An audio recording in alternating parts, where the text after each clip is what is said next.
Kita sudah cukup banyak mengulas terkait kartu Indonesia Pintar Kuliah di berbagai jalur, dari SNMPTN, SBMPTN, SNMPN, SBMPN, kemudian di seleksi KIP kuliahnya perguruan tinggi keagamaan Islam, dan juga seleksi KIP kuliah yang nantinya akan dilangsungkan di perguruan tinggi swasta.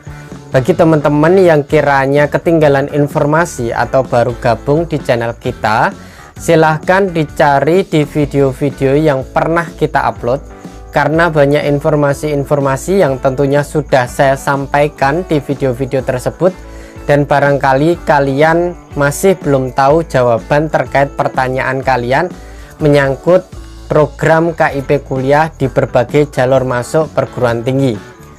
Untuk video kali ini saya akan mengulas terkait pertanyaan-pertanyaan yang masuk, dan ini tentunya terkait dengan SBMPTN tahun 2020. Nah, ada pertanyaan terkait berkas yang perlu dibawa saat tes UTBK tahun 2020. Berkas ini menjadi penting karena tanpa berkas ini boleh jadi kalian bisa mengikuti tes UTBK SBMPTN, tapi ketika kalian tidak melengkapi berkas, maka bisa jadi skor yang keluar untuk UTBK kalian adalah skornya tidak muncul atau kosong. Dan ini terjadi pada tahun kemarin. Tahun kemarin itu ada skor-skor UTBK yang tidak muncul gara-gara dua hal. Yang pertama, yang bersangkutan tidak membawa berkas yang diharuskan dibawa pada saat tes UTBK SBMPTN. Dan yang kedua, dikarenakan si peserta melakukan kecurangan saat melakukan tes UTBK.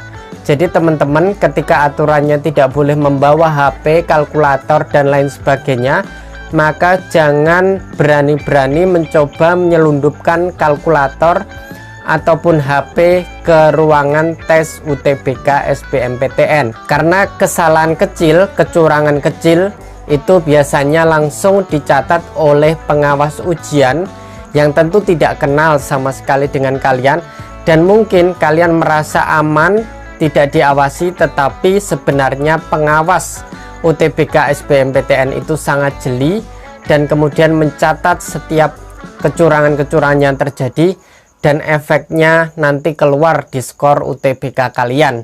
Ketika kalian curang, maka secara otomatis nanti kalian tidak punya peluang untuk bisa lolos di SBMPTN tahun 2020. Nah, langsung saja ketika kita bertanya terkait berkas apa saja yang harus dibawa saat tes UTBK tahun 2020, sebenarnya ketika teman-teman sudah mencetak kartu pendaftaran UTBK SBMPTN, di bagian bawah itu sudah dijelaskan. Kalau kalian cek di tulisan pertama, yakni berkas perlengkapan yang harus dibawa pada saat ujian, itu kan ada dua titik biru. Titik biru pertama itu adalah kartu tanda peserta ini.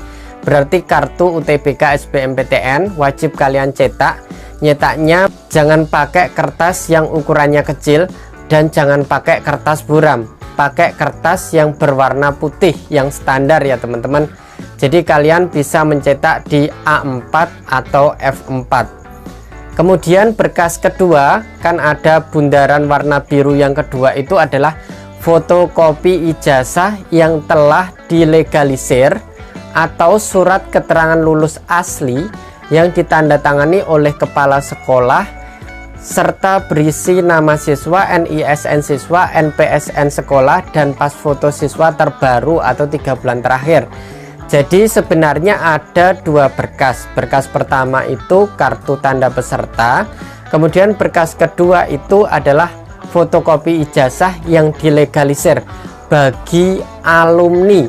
Ini bagi alumni ya, lulusan tahun 2018 dan lulusan tahun 2019. Pakainya untuk alumni adalah fotokopi ijazah yang telah dilegalisir. Bagaimana untuk teman-teman yang mungkin belum lunas? Silahkan bisa dinegosiasikan ke sekolah asalnya untuk persiapan melakukan tes UTBK SBMPTN.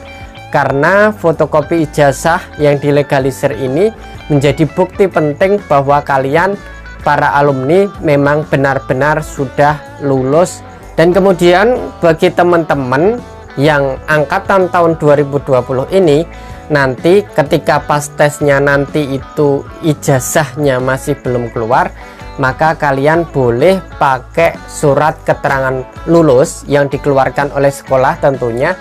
Dan surat keterangan lulus ini formatnya adalah harus ada tanda tangan kepala sekolah. Ini tentu pasti ada tanda tangan dan stempelnya kepala sekolah, dan ada kop sekolahnya, itu pasti ada.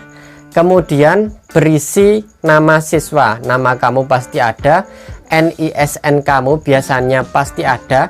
Kemudian NPSN sekolah ini tidak bersifat wajib ketika sekolah tidak mencantumkan NPSN. Akan tetapi berdasarkan informasi yang ada di Twitternya LTMPT, ketika sekolah tidak melampirkan NPSN, maka kalian diminta membawa KTP atau SIM untuk mencocokkan bahwa data kalian ini benar-benar valid. Bagi teman-teman yang mungkin lagi umur 17 tahun, OTW 17 tahun, yang tidak punya KTP atau SIM, silahkan coba diproses di Disduk Capil setempat. Intinya NPSN ini tidak wajib dicantumkan asal punya KTP dan SIM yang nanti bisa mengklarifikasi data kamu ini benar. Bagaimana kalau tidak punya KTP, tidak punya SIM karena umurnya belum mencukupi? Kita menyarankan kalian bisa menghubungi pihak sekolah untuk membuat template baru surat keterangan lulus.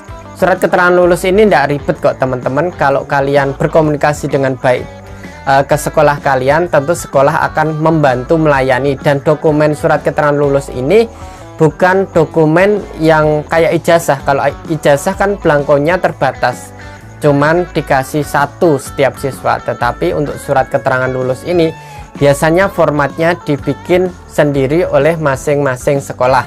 Jadi saya lanjutkan, tadi harus ada nama siswa pasti ada, NISN pasti ada, NPSN belum tentu ada dengan keterangan catatan tadi.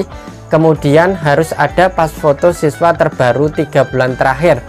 Jadi foto yang ditempel di situ harus foto terbaru kalian. Jadi kira-kira 3 bulan terakhir lah ya.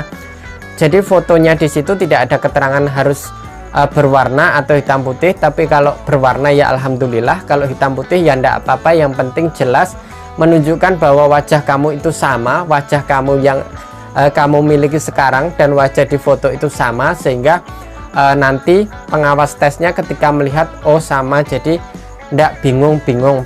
Terkait dengan fotokopi ijazah yang dilegalisir, itu kan tidak ada pas fotonya kan. Nah, karena tidak ada pas fotonya, maka fotokopiannya harus jelas, maksudnya tidak buram gambar foto kamu. Dan kamu juga boleh menyiapkan untuk jaga-jaga pas foto 3x4 ketika foto yang ada di ijazah kamu buram, kamu bisa menunjukkan foto terbarumu. Selain berkas-berkas tadi, di kartu ujian kalian, ujian UTBK SBMPTN kalian, itu ada keterangan lain yang mengingatkan. Yang kedua itu, di bagian kedua itu kalian diminta bahwa untuk lokasi UTBK sebelum kalian tes, tolong survei terlebih dahulu. Yakni keterangannya, lokasi UTBK harus dilihat 1 hari sebelum pelaksanaan ujian. Kenapa diminta seperti itu? Agar nanti ketika kalian tes besok paginya, misalnya besok pagi tes, hari ini kalian survei dulu biar tahu lokasinya seperti apa, kemudian formatnya nanti seperti apa, kalian tahu persis, sehingga kalian tidak telat datangnya ketika tes UTBK SBMPTN. Ketika kalian telat, maka otomatis kalian tidak diizinkan masuk mengikuti UTBK SBMPTN. Lalu di poin selanjutnya, di poin ketiga, kalian juga diminta mengenakan masker pada saat berada di lokasi ujian. Ini penting ya teman-teman, jangan sampai tertinggal karena kondisi negeri kita masih dalam pandemi virus corona, dan masker ini menjadi perlengkapan wajib. Dan ketika kalian tidak membawa masker, otomatis kalian tidak punya kesempatan untuk tes. Jadi kalian wajib bawa masker. Maskernya itu kain atau masker bedah, ya terserah kalian. Yang penting itu bisa mengcover kesehatan kalian, menjaga diri kalian dari gangguan penyebaran virus corona yang mungkin saja bisa terjadi di tempat tes UTBK SBMPTN. Dan poin yang keempat, yang terakhir, yaitu peserta harus dalam kondisi sehat. Teman-teman tolong jaga kesehatan sampai dengan tes UTBK SBMPTN nantinya. Ketika nanti mendekati tes, jadi tolong jaga kesehatannya, jangan terlalu banyak main keluar. Jadi di rumah sajalah, atau karantina di rumah saja, karena kita nggak tahu, barangkali di antara kalian ada yang carrier, sehingga mungkin ketika tes kalian bisa masuk tes, tapi kalian dalam kondisi yang mungkin beberapa hari sebelumnya sakit, kemudian kalian masuk tes, bisa jadi kalau ada pembawa virus, bisa jadi kalian tertular, dan itu berbahaya ya. Dan ketika menjelang tes dan pas tesnya kalian diukur suhu, ternyata suhunya tinggi, otomatis kalian tidak bisa mengikuti tes UTBK SBMPTN. Jadi saya sarankan seminggu sebelum tes jangan kemana-mana, di rumah saja, dan itu untuk memulihkan kondisi kesehatan, karantina diri di rumah, agar ketika nanti berangkat tes kalian keadaan fit. Dan ketika keadaannya fit, berarti daya tahan tubuh kalian sangat kuat. Ketika ada penyebaran virus dan sebagainya, daya tahan tubuh antibodi kalian bisa melawan persebaran virus yang mungkin saja terjadi. Lalu terakhir, untuk peserta kartu Indonesia Pintar Kuliah, tidak ada keterangan yang menunjukkan bahwa kalian wajib membawa kartu KIPK, kartu pendaftaran KIPK. Jadi kalian tidak perlu membawa kartu pendaftaran KIPK. Tetapi untuk KTP, SIM, atau kartu identitas lainnya tentu kalian siapkan saja. Barangkali ketika ada data-data yang diragukan, kalian bisa menyampaikan bahwa data itu valid. Buktinya adalah dengan bisa dicocokkan ke KTP kalian masing-masing. Sedangkan untuk kartu pendaftaran KIPK tidak diminta, formulir pendaftaran KIPK tidak diminta. Dan ketika kalian saat pendaftaran di UTBK SBMPTN itu ada data-data yang salah, nomor HP dan sebagainya salah, jangan khawatir, karena data itu tidak dipermasalahkan dalam tes UTBK SBMPTN. Yang penting kalian membawa berkas-berkas tadi ya, berkas-berkas tadi lengkap, dan persiapkan sebelum berangkat tes 1 hari 2 hari sebelum berangkat ke lokasi. Tasnya dipersiapkan dulu, berkas-berkasnya ditata dulu di dalam tas, jangan sampai tertinggal di rumah, sudah ke ibu kota provinsi atau di pusat UTBK baru kemudian ingat bahwa berkasnya tertinggal di rumah. Itu tentu akan merugikan kalian, ongkosnya terlalu mahal. Sebagai penutup, saya juga ingin menyelipkan informasi terkait foto. Ketika foto yang kalian upload di UTBK SBMPTN itu bukan foto kalian, atau foto yang keliru memasukkan pas mendaftar di akun LTMPT, silahkan ajukan perbaikan. Karena ketika foto di kartu UTBK SBMPTN itu tidak sama dengan kalian, maka kalian tidak punya kesempatan untuk mengikuti tes UTBK SBMPTN. Pengajuan perbaikan foto yang tidak sama dengan foto kalian bisa kalian lakukan dengan datang ke pusat UTBK yang kalian pilih. Jadi kalian datang langsung kemudian minta perbaikan foto yang sebenarnya. Kita tahu kemungkinan banyak di antara kalian yang format fotonya itu tidak formal. Nah, itu perlu diperbaiki, atau mungkin salah memasukkan. Ternyata foto yang dimasukkan adalah foto pacarnya, bukan foto kamu. Jadi itu akan bermasalah sekali. Kamu perempuan, sedangkan foto yang ada di kartumu laki-laki, itu akan menyebabkan masalah besar. Kamu dianggap sebagai joki dari seseorang yang ada di kartumu. Jadi foto adalah penentu juga saat kalian mengikuti tes UTBK SBMPTN. Dan ketika fotonya tidak sama, hasil UTBK-nya juga bisa saja langsung dikasih skor 0. Sekian saja informasi yang bisa saya sampaikan. Semoga informasi ini menambah wawasan kalian dan mempersiapkan diri kalian sematang mungkin terkait berkas administrasi yang perlu kalian bawa saat tes UTBK nanti. Saya Sukartono dari redaksi di Bidik Misikom. Salam Bidik Misi.